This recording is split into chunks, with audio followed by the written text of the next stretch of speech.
Have the Aces pulled the high card down under on this week's episode of the Indie Ball Report podcast.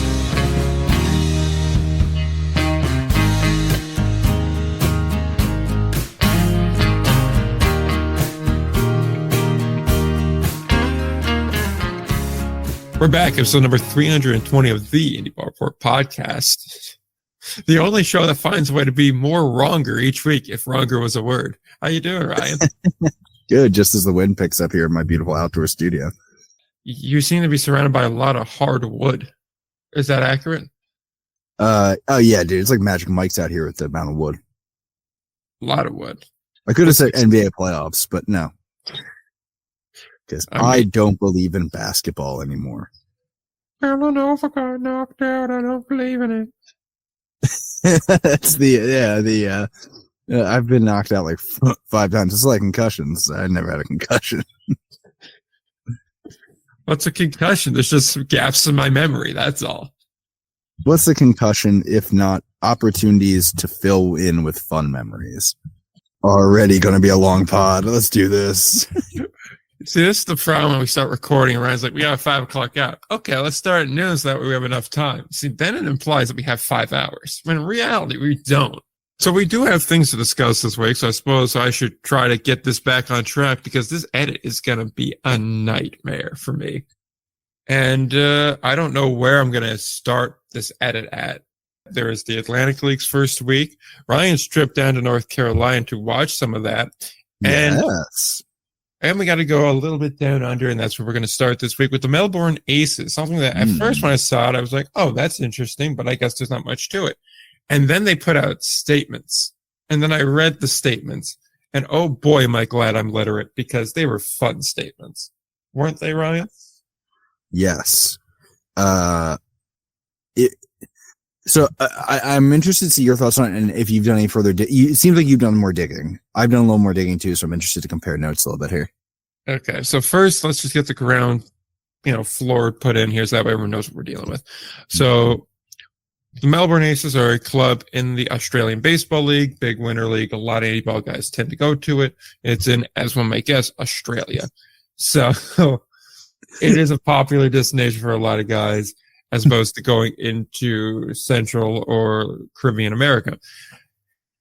That said, it's been kind of up and down financially speaking for some time. And Melbourne's one of the more stable and reliable teams. So them leaving is a little bit of a big deal. We didn't realize the depth of how big of a deal it was. And so initially they just said this was years of discussion with the ABL regarding unresolved issues. That's what led to this decision to leave. And the Aces then came out and said, we're going to play in the KBO Fall League, and we're going to play some, prominent KBO teams as well for our January, February months. Okay, cool. Sounds fine. Then they released the second statement because people were kind of like, well, what the hell's up with this? What's the deal? The whole thing. So then they come out in their statement and say they've been partially funding this league since 2023, that ownership has spent over 400,000 Australian on the ballpark through various upgrades, which is about 256,000 American. And this is different from other ones because other ballparks and other teams aren't in charge of upgrading their own ballpark. Either it's subsidized by local government or another factor there. So they're putting out a lot of money is their point. Likewise, the annual license for the Australian League, which you have to pay to be part of it, is about 64,000 US, which really doesn't seem too bad. But then again, I don't really know what the rest of the Australian athletic scene looks like. Maybe it is bad in that case there. They also mentioned that twice they have paid other teams' fees as well. Likewise, they proceeded to, in a roundabout way, call out the league office for not really doing much to help them. They said the team's lost more than $7 million US over their time in the league.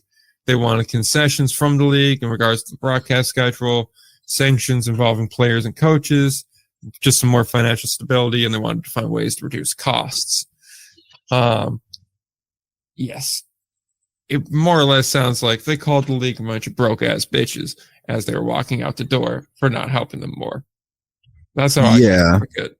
And so, yeah. it kind of threw everything into serious doubt, as Sydney's ownership is also in flux right now, which would then continue to call teams out of the league. I think it would leave like Canterbury, Perth. Oh, there's I think 2 others in there as well. Blanking on them right now because I know they lost Auckland fairly recently in New Zealand, and now obviously Melbourne too. So they're kind of consistently losing teams here, which puts the league in fairly serious doubt. So that's kind of our baseline to work off of. Yeah, so there's 2 stories here, and one is, and so it's one of those classic ones where there's 2 stories, and then there's the truth. Yes, and the truth is somewhere between the 2. And I do think there is a lot to, wow, the financial situation around the ABL is not good.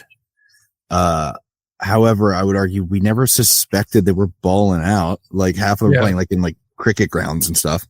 So like, yeah, that's not shocking.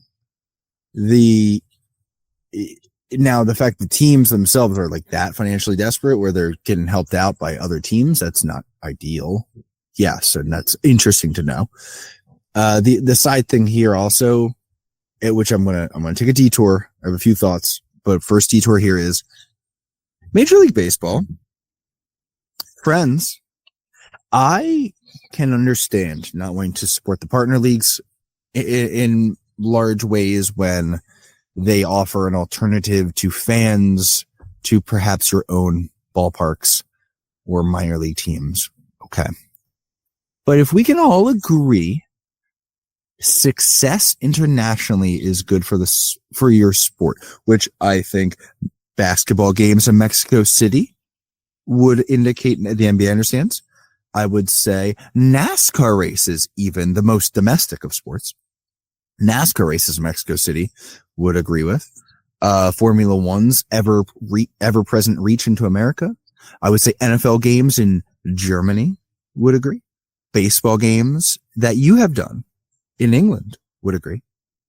I think we can all hockey games in whatever. Doesn't matter. I was going to say you could pick Lake Switzerland Tahoe because we were just throwing stuff out there. They play in Switzerland. Matter. Yeah, there, Finland, yeah, you know, Sweden, the Czech Republic, no Czechia, you know, foreign countries like Tampa. Even throwing them some Stanley Cup games, as I understand. So even a trophy or 3. We can all agree that just being inflammatory, just even allowing Canada to take part now and again. Certainly not in winning anything, but yeah. Don't worry, they'll be shortly dealt with. Right. So anyway, we all agree international success is good for your sport. Obvious. It's exposure. It's bringing in not only more fans, but more talent potentially as well. Speaking as an American rugby player for a number of years. Why would you not be spending what is to your bank account, the pennies, to help the ABL just operate smoothly? Are we stupid? We have Chase Utley in England right now holding everyone's hand, walking them through starting baseball over there. We have... Well, that's not a positive. Listen, he's holding hands, not taking legs, so they're grateful. It's a matter of time. So, give me your shin. Anyway, could we use some common sense and just help them out? Secondly, let's get back to the path here.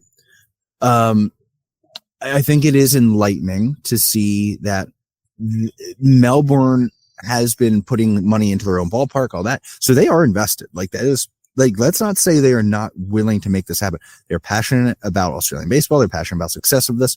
They want it to work. Number 3, and then I got one more big circle around. Number 3 is a smart move, dude. KBO is money for sure. If you can go KBO, go KBO. Don't be dumb. Yeah, I completely understand that. Now, it's not good for the league. However, if you got to do what you got to do, dude, yeah, there's money in the KBO that Australia will never sniff, right? Like, that's common sense. Now, let's go to my other point here, because I have talked to 4 of my friends who are well acquainted with Australian baseball, and here's the vibe they're giving. Yes, those owners are those things. They're passionate. They are supportive of Australian baseball. The Melbourne owners, what I mean. and they are definitely doing quite a bit to support this league.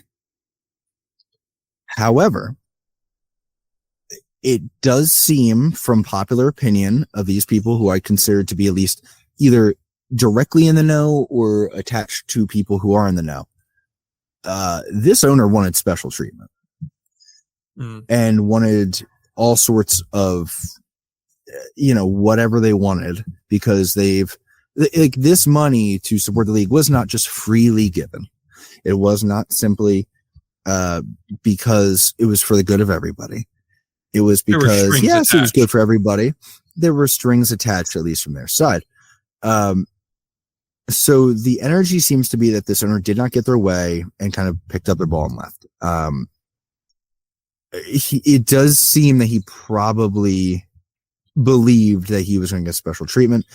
Also, now two of those people especially got into the exact same point. So I'll give you what they said, because they said the exact same thing. And if two people are telling me the same thing, I want to at least say that's interesting. I'm not saying it's fact, but I'm saying there's something to consider here. Breaking down the broadcast thing. So apparently they have their own YouTube channel and they don't use the ABL platform. So everyone's kind of like, what do you mean by that? The schedule. So here's some good, if you're a sicko, listen up. This will be on the quiz. Apparently they were given 3 home series after Christmas, which is money-making time in Aussie baseball. Now you know. That's when apparently teams make the most revenue. That's the big draw you want. And Adelaide had 1 home series after Christmas, for example, and that's usually what you get. You're going to get like 1 or 2. To get 3 is crazy. Usually I think it's like there's like 4 series in that window, I think, and 2 you get home, because that creates a fair split. And they got 3, and like 1 or 2 teams got 1. Everyone's like, oh, interesting. So they got like extra games and big money time. So this is like so that time of year is the equivalent of getting like the 4th of July weekend or Memorial Day weekend. Sure. Yes. Yeah. And then finally, the one that we kind of breeze over, they mentioned player and coach sanctions. Did you caught that? Yeah, I just wasn't sure if that's just like a cultural difference in terms of sanction. I asked around. So apparently that's like, must be, what else could we be referring to? Both people that I talked to more in depth on this felt that it was referring to suspensions and fines. That's what I felt. Apparently someone, I ran this. So I got this off one. I ran to 2 other people because it was a pretty heavy thing. And they both went, oh yeah, that checks out from like what I've seen and heard.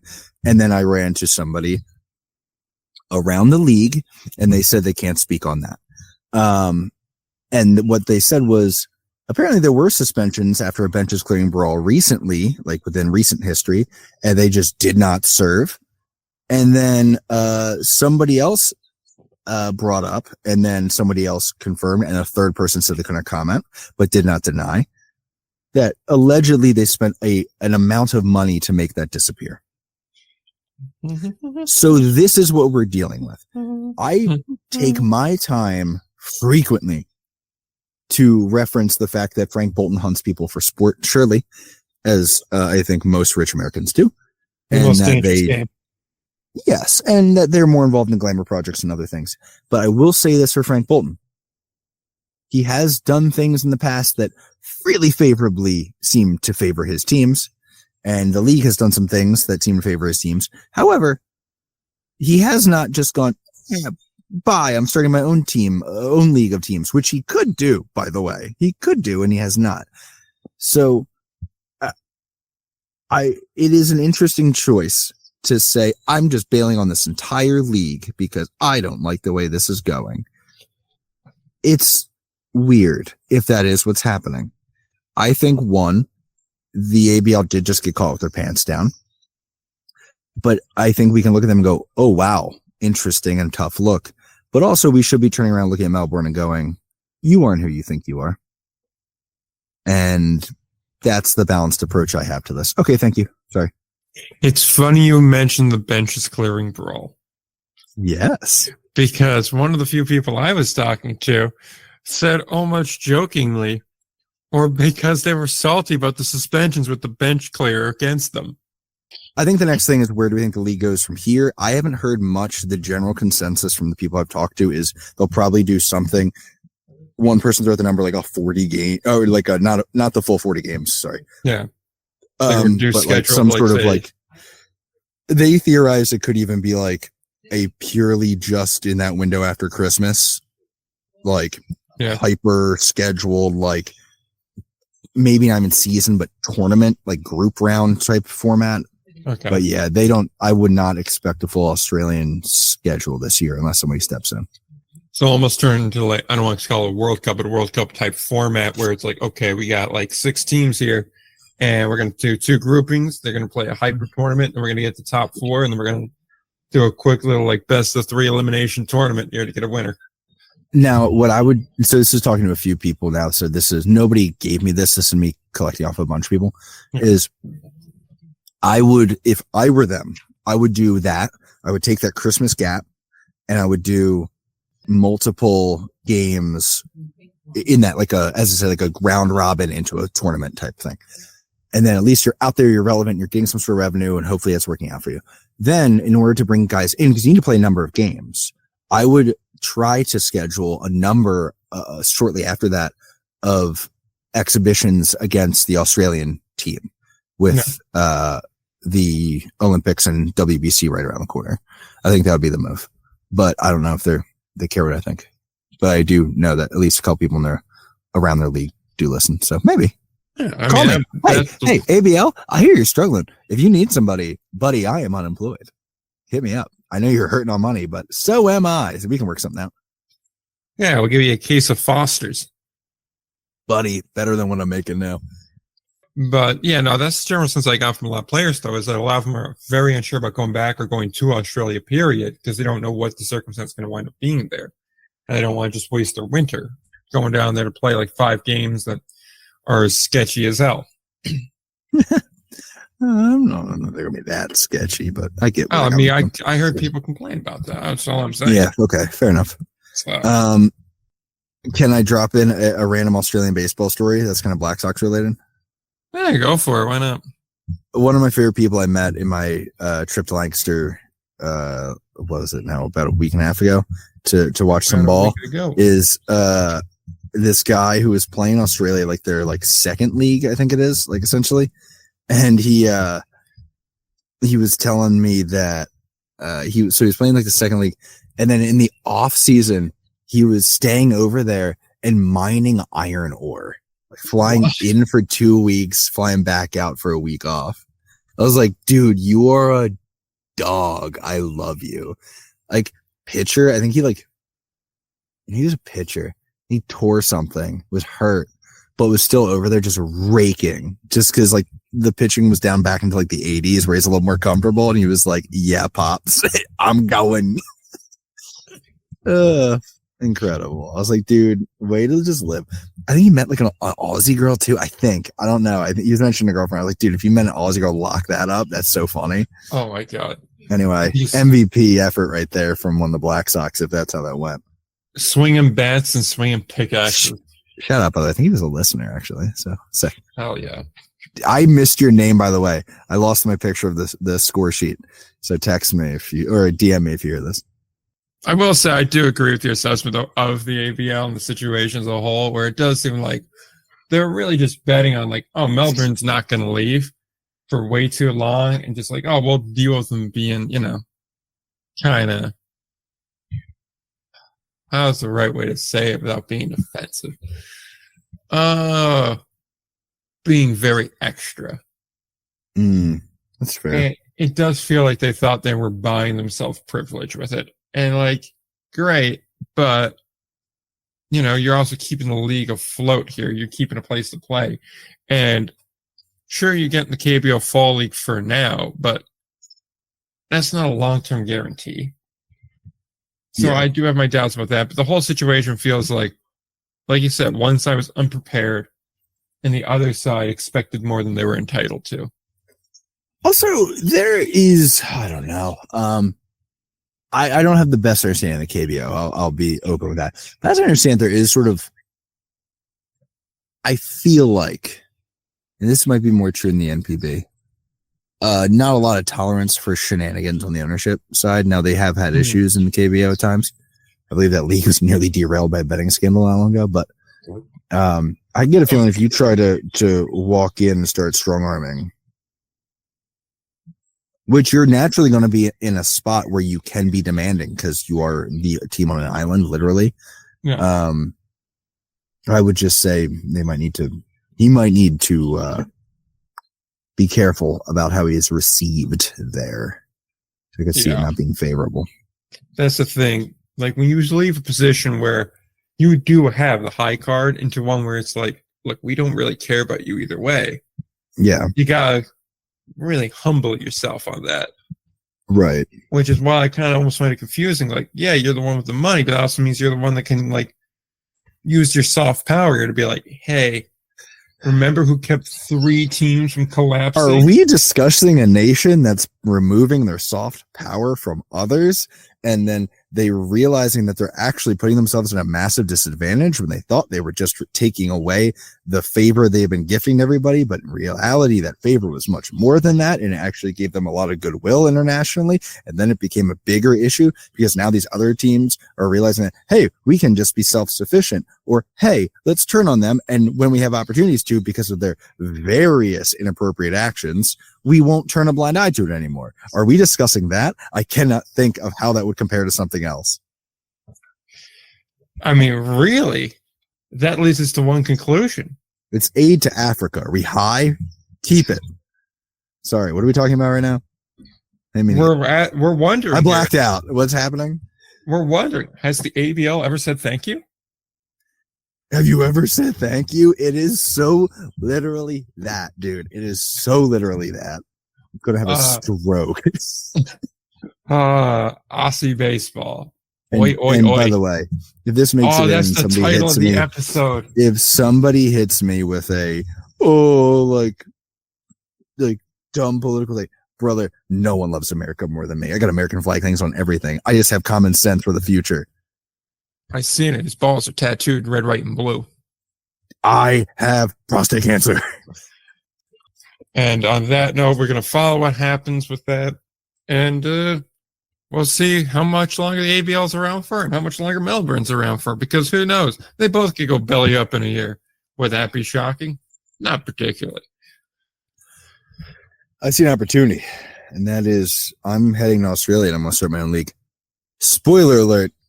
I will have about the same amount of resources as the ABL. Rex and Wingrove, come on down. Which I mean positively. I'm just kidding. ABL, I love you. Let me know if you're hiring. One thing that isn't going to come crashing down yet is the Lexington season, which has been surprisingly solid to start. Pitching staff is solid. They start playing High Point tonight, so let's all calm down. My tits are excited. Calm them titties, boy. So help me God. If you don't calm them titties, you're going to have a problem. But they just saw only 17 runs allowed and 35 hits with 61 strikeouts and a league low ERA. They're rock hard. Yeah, well, 3 of those games are against Hagerstown, so let's all settle. Don't disrespect the flying boxcars on this show. The flying boxcars who have all the offensive consistency of a boxcar flying through a tornado. Which is to say, whatever it hits is going to be out of this world. Dude, there's that one town that literally their water tower is still dented from catching a Ford pickup truck to it in a tornado. It's insane. Don't say water tower. You're going to attract Florence. Honestly, I thought about tweeting about them last time I saw that thing.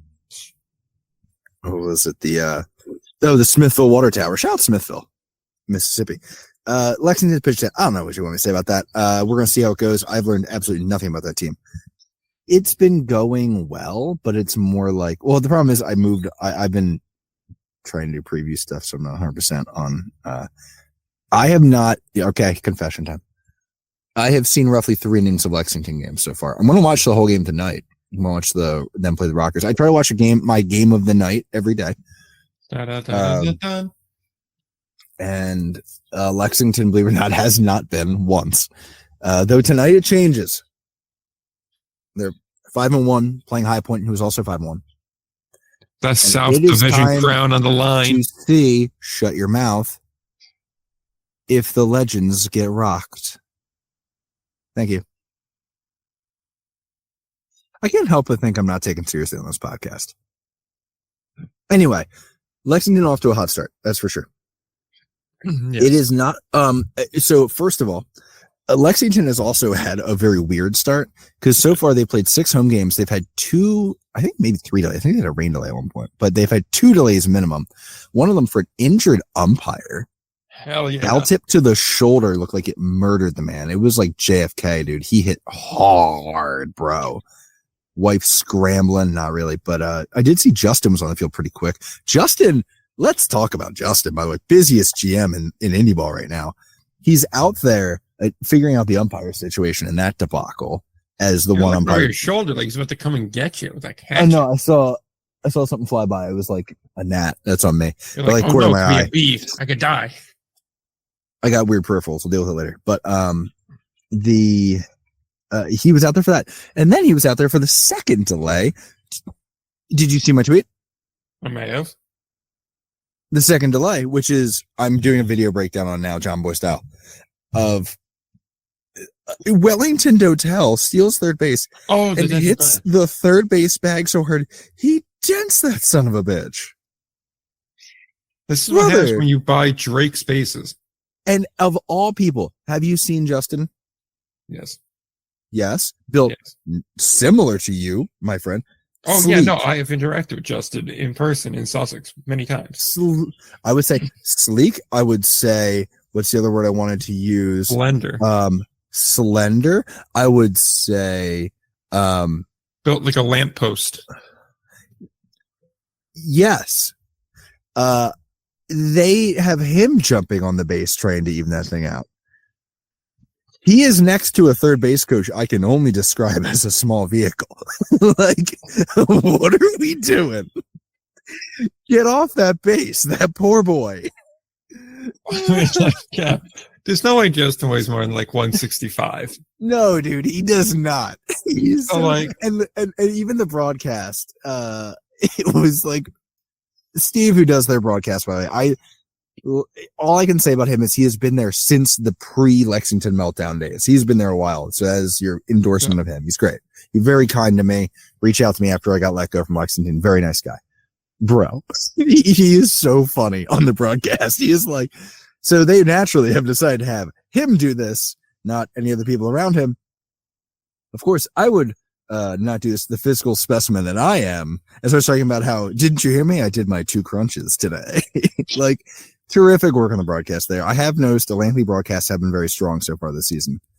That includes Dave Martin, who absolutely brushed by me while I was in Gastonia, but I understand that because him and I had a less than friendly interaction last, but I do like Dave Martin's work still as the broadcaster for York. I think he's extremely talented.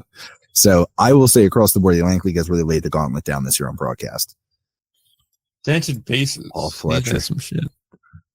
Dude, I've never seen anything like it. That's like, they got metal in them. Like, not like a lot, but like at the base, which I guess it's not what bent. Like the frame. Find out. I got to call. I'll see if I can. I think I still have Goldie's number.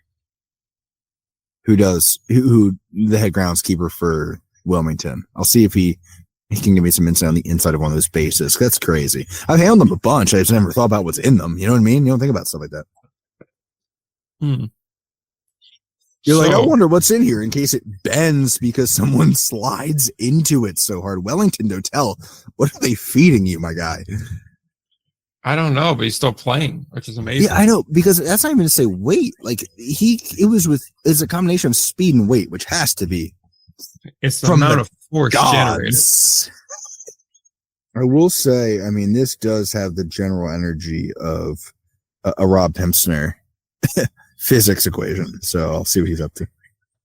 Oh, there's about 5 unread messages in that group chat. So I know, dude, he's so full of info. I love him. I know. It's just like I see Rob Hemsner, I would die for you, buddy. Speaking of things I have been busy with, I was in Gastonia. Yes. Do you want to go with that, or is there anything else from the past week in the Atlantic League you want to talk about? I always feel bad because I feel like I have a lot to say about the first week.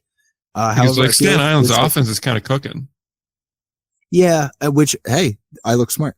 That Southern Maryland complete gong show. That's cool. I had a follow-up for you. and then I lost it. Oh well.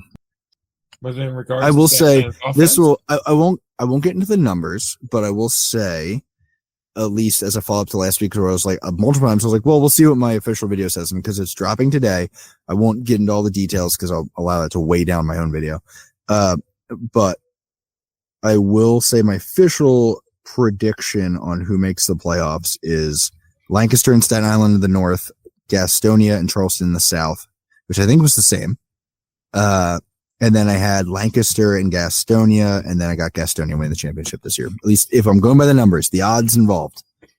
I don't know. I know what I had written down, and I have that right in front of me, which is Charleston, Gastonia, Long Island, Lancaster.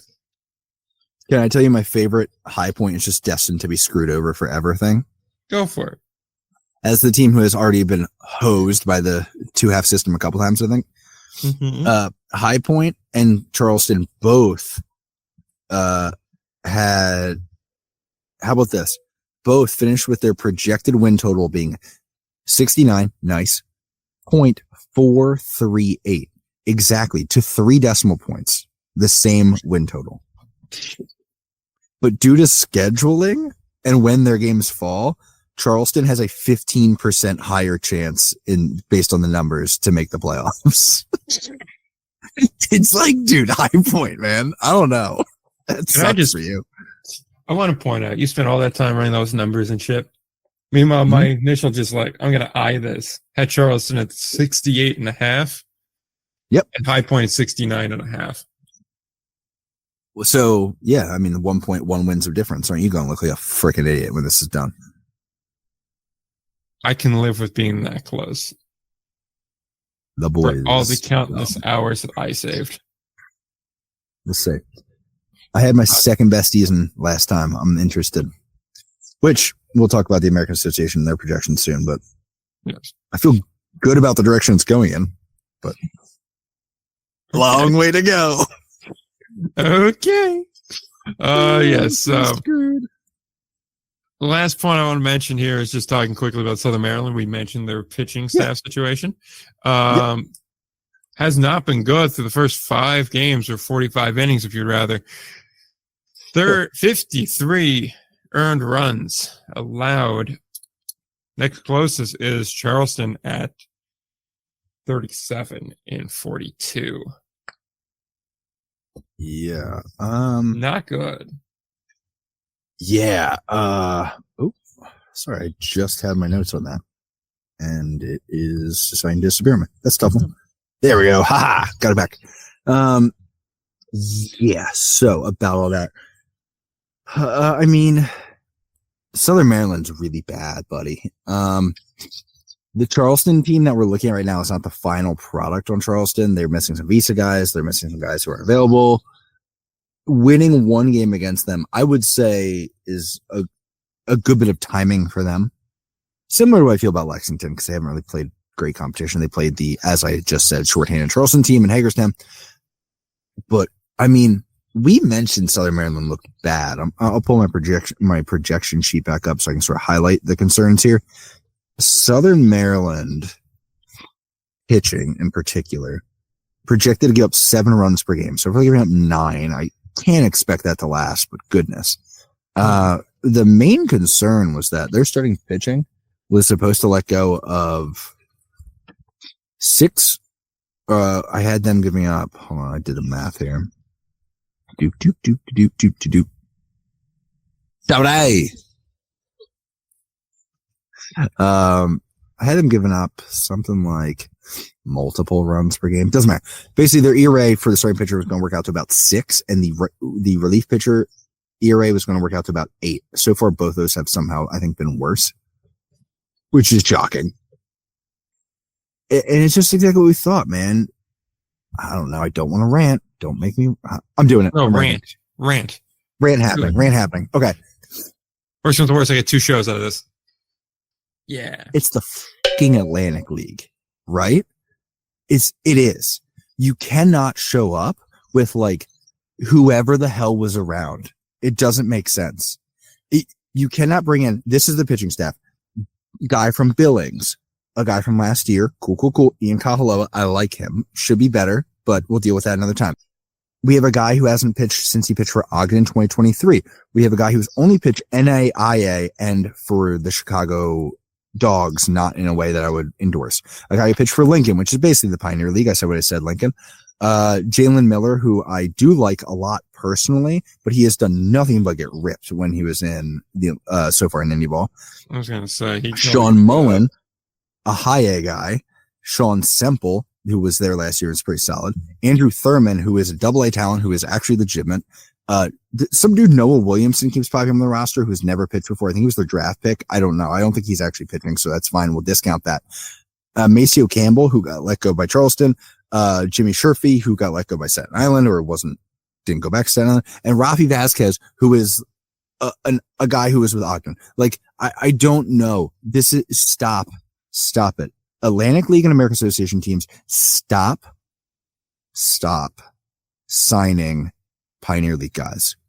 I like the Pioneer League. They are not ready. That is not the transition you want. Stop doing that. You need to stop doing it. Outside of, as I ranted about last time, my boy Slater Shield in Lancaster, who has been delivering, but we'll deal with that later. Billy, I know you're listening. You're probably in the middle of your workout right now. Once you get done with this set, I want you to get your phone. And I want you to harass Ryan for saying that the Pioneer League guys aren't up to this. No. Only do that. Do not harass me for saying the same thing in like less than 2 minutes from now. But like harass Ryan, he deserves it. He'll disagree with my American Association point. No, maybe not. Because here's the thing. There are American Association guys going to the Pioneer League. I think it's a good idea for them. There are Pioneer League guys going to the American Association. I think it's a bad idea. Don't do that. I will agree. Yeah. Pioneer to Atlantic is just dumb. It's not going to go well. You're going to get rocked. You're going to hurt yourself more. You're going to help yourself. Yeah, dude. Want to see how many bombs you can give up? Go to Lancaster or York and just start chucking whatever you were chucking in Ogden. Sorry, Ogden. You didn't deserve that. This better not be Tat Daddy slander. No. Tat Daddy's daddy. But some of his pitchers have been going to the American Association / Atlantic and getting their tits slit. You can't have that. All right there, Keith Hernandez. But yeah, there's very certain circumstances there where you should be considering Atlantic League as a Pioneer Leaguer, and none of them are really ever good. I think in the right circumstance, in the American, you maybe could. Although I still don't love it. I do think Frontier is kind of like the natural jumping point because they are fairly similar and you could just get a bigger role and there's more notoriety that comes with the league. And if you go to the right team is the next logical jumping point. Not to mention, if you want to go Atlantic or American, Frontier ends at a point in the year where you can make that jump, especially to the Atlantic, and it's a good showcase situation there. So I do like that a lot. Ooh, there's a dog showing up now. So I will agree on that front there. And I do think you're asking an awful lot when you have a lot of guys that are, most notable experience being Pioneer League to be the vanguard of your pitching staff particularly, but really vanguard of the team as a whole. You're putting a lot of pressure on them to perform in a situation which, quite frankly, I don't know if they're capable of doing in that role. It's one thing if they're going to be your 4 or 5 starter and you're asking them, hey, give me 5 innings of 3-run ball, 4-run ball, keep me in it on a day where otherwise it'd just be a throwaway. That's a fair ask. That's something I think they absolutely could do. It's just when you're saying, hey, you're the number 2 starter now, I need you to go give me a quality start out of this. That's a big ask. It's something that they're not really going to be able to do consistently. Yeah. And that's the thing. I am not saying you can't have a couple of Pioneer League dudes. They have to improve. And if you think you found a guy and maybe someone you can develop, do that. However, it is, if you're going to have one starting, Bolt, and you have to put him as your 5 ahead of a genuine ace. And they don't really have that. Joey Hennessy / Sean Semple / Andrew Thurman. That's their top 3, I guess. No offense to Kahaloa. It doesn't seem to be the thing there. Those aren't the guys who are going to deliver you a ton of innings regularly, who are going to bail out a Pioneer Leaguer throwing 5th. And that is, I think John Kelly is in their rotation, I believe. That's the guy I'm thinking of in particular. No, Joey Hennessy too, but he's I don't know. Joey Hennessy isn't stretched out, in my opinion. I don't know, dude. I don't know what the plan is. There's a way to do it. This can't be this. And you can't have so many guys in your bullpen. Here's the thing. If you want to bring a Pioneer League guy in your bullpen into C, there's a lot of gamble there. There's a lot. It is like anything else, bringing a guy up a level. Like, it might not go well. You just have to have insurance policies. You can't just be like, hey, we're going to throw this guy out there. And if he's a bit of a lottery ticket, that's fine. And if it doesn't work out, don't worry. I have another lottery ticket. That's how this works. You need a sure bet to back up your lottery ticket because you can't let things just spiral. Anyway, sorry. Roster construction is driving me insane. The roster construction of a toddler playing backyard baseball. That's the thing I was going to get to, though. It's a matter of you can't have both unsure results in both the bullpen and the starting rotation. One of them has to be reliable. Otherwise, you're setting yourself up to have your legs cut out on you. Right? Like, you can't have a guy or the whole rotation of guys that aren't going to give you 5 innings. And if they do, they're going to give up 4 or 5 runs before the bullpen even gets in there. Because, okay, you're already sending the team back, and then the bullpen's going to come in and give up 3 more runs. And it's like, oh, that's not great. And it's not like Southern Maryland's known for their vaunted offense. So even falling behind 5 runs is basically ending that game. Right. Exactly. So that's the issue. It's just bad roster construction as predicted, but whatever. I think there's bigger issues there. Sure, there's new ownership, but I don't think the ownership is looking to spend on field, which, I mean, maybe that's fine, but I'm not also impressed with their off-field spending currently. I haven't really seen it. So maybe it is good. Maybe I don't know what it is, but not what is what it is. Well, that should be the old ownership still. So I'm going to differentiate that again, but still, I am not impressed. Anyway. Different note, series to look forward to this weekend at least. I like Gastonia Lancaster. I think that could be interesting. Could be a banger. Yeah, Long Island at York. I think that's another one that could be very cool for the North Division there. Back and forth blow battle there. 2 teams that have some potential there. And then the other one midweek, Lexington Charleston. I think that could be a nice little show me series. I don't expect much out of the High Point Lancaster or High Point Lexington. That one, I think we know how that's going to go. This, I think, is more of a teller. We'll see.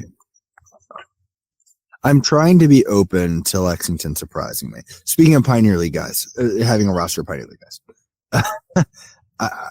I'm trying to be open to it. I'm not sold on this concept, but, maybe. I don't know. But yeah, I agree. Those are the series to watch. I am paying closer attention to the High Point Lexington because if Lexington even looks impressive and takes 1 of 3, it is notable. It's something to consider moving forward. Do I foresee that? No. No, I do not. All right. 3 little fun questions to end up before we go to the preview. Initial start. Who's the most legit of the initial starts so far? I'm leaning York, but York, I think, yeah. I did this last year. I really underestimated York early on. I was more on Lancaster's case, if I'm honest, but I think York is legit. And I also really am out on some of the North Division. And I think that's part of it. I think there are some North Division teams who are just not going to be that competitive. I think Staten Island's going to be good.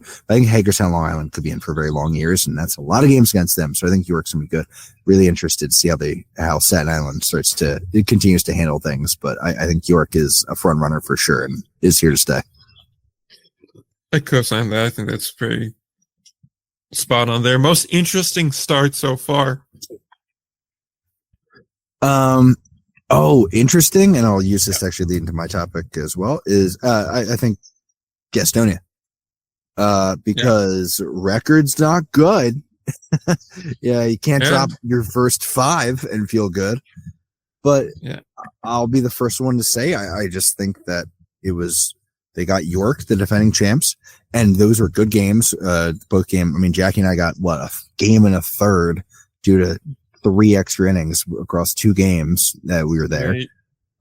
And then the last one was a blowout, but Gastonia, I think, was really Gastonia really had to ask a lot of their pen early, and I think York did too. It just worked out better for them on Sunday than it did for Gastonia. Just as easily, York could have given up a ton of runs on Sunday if things broke differently. So I'm not going to read into that. But then going straight from a difficult series with York, which included 3 extra innings, and then a game where you had to use a bunch of pitchers on Sunday, into a doubleheader on Monday with High Point was the worst possible thing. That was not great. So the fact that, that was a mess. And then finally, at least they did get a win there to wrap up the High Point series was good. And I think it'll be interesting to see because, we're talking about Rockers and Gastonia really play each other close and they're always down to the wire. High Point's already got a 4-game head start. Mm-hmm. Right. And we are, math, 57 games away from the end of the first half, which sounds dumb. But if we were 57 games to go in the major league season, we would be like, here we go. Down the stretch they come. And I think 4 games in 57 is super doable, especially when you play as much as those 2 teams. But it is one up every 12. Yeah. So I'm interested to see how they now bounce back. I've seen a lot of good things from them. I was very impressed by their lineup construction, by the flexibility in their lineup, and by their pitching staff. But there were some things where I was like, this is something to watch with that record. I will also say York did win those games, but York seemingly was trying to give games away. There was a crazy play at one point where I was just like, what are we doing? Bad ball knowledge was on display toward the end of that Gastonia York game on Saturday night. And that's a different topic entirely. I have a video I'm working on Poor Fundies with a lot of video. Poor Fundies for sure. So something to watch. Nothing worse than poor Fundies, but very interesting. Nightmare. And around the ballpark vibes, really good. Sell out on Friday night. Had a good time. I got a couple notes for them, which I'll go into on that video. But generally speaking, it just looks like a team. The thing to understand about Gastonia, and if you've been there, is it was not, as we know about their prior ownership, they were not baseball people. And they made some weird choices. Some of them very cool and innovative because they weren't sort of in the channel of, all we do is baseball stuff. So we just do what everyone else has done. And they're not afraid to do something different. Things like maximum 6 rows of seating across, or 8 rows of seating across that ballpark. It's all so close. It's really cool. Lots of open areas, lots of GA seating. I think it's one of the coolest, most modern setups for ballpark seating in the US. Unfortunately, there's also dumb stuff, still got the batting cages on the concourse, still got guys walking through the crowd for the clubhouse, still got weird chain link fencing as the outfield wall, which I think won't change, just is what is there. It's going to be unique and sure. But also there's things they need to work on that ballpark with things like the scoreboard is in center field. Since so much of it's GA, it's blocked with some spots. And that's the only spot in the ballpark with a scoreboard. Mm-hmm. Insane. Yeah. You'd like to have at least one of the places where you can at least get the count. Right. And then the other one was just food items, providing food was weird. That's a different thing. I'll go into detail on that one on my channel, but I'm gonna start doing ballpark visits because I like doing it. I realized, so we're gonna see. But in general, vibes were good. People were positive. A ton of Ghost Pepper merch there for considering that, and I mean day one. It was really impressive. It's moving. People seem behind it. Fantastic. Peppy is a uniquely sexual being that I love entirely. And yeah, it's fantastic. We had a good time. Jack, did we have a good time at Gastonia? She had a good time. And she ain't there for the baseball, so yeah, that's an endorsement. Well, that's good. I'm glad to see that you... me, because I'm good looking. Why are you bringing filthy lies into my show? He's there for the raw sexual power of Peppy. I was going to say, did you enjoy the pepper poppy? Buddy, Peppy's amazing. I keep saying, I legitimately said it to multiple people, do not change Peppy. If you change Peppy, I'm going to crack skulls over there. I'm coming back, and it's not going to be fun. To come back. I'm going to do things that don't make me come back there. Think of. I am going to get us all on the news and not doing anything you're happy about. You're gonna wish Jesse Cole was still here. Oh my God. So we had a really cool Airbnb and really, really nice hosts. They were really cool. And it was funny. We pull up and we're like, we got to go. Like, we did a full drive and we're trying to get to the 7:00 game, night one. And immediately the woman who owns Airbnb is like, well, she's like this older woman. She is like, welcome. Like, oh, you parked in the right spot.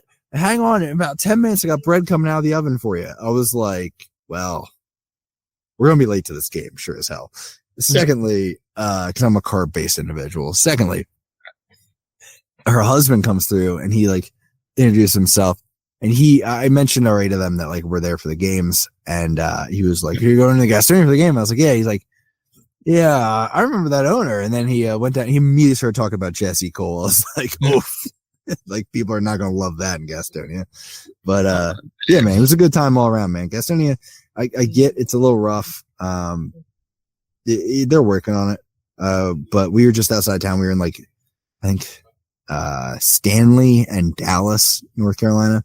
And dude, okay. It was a really good time, man. I strongly recommend it. And I'll talk more about it on my channel. So keep an eye on that one next couple weeks. It'll be a fun one to watch right after the NoCo video. NoCo video is being prioritized below that because the NoCo video is a different topic. Don't worry about it. I don't believe it exists. Exists for those who believe in it. Yeah, like it exists like Santa Claus. I will kill you. You want to plug anything before we get out of here?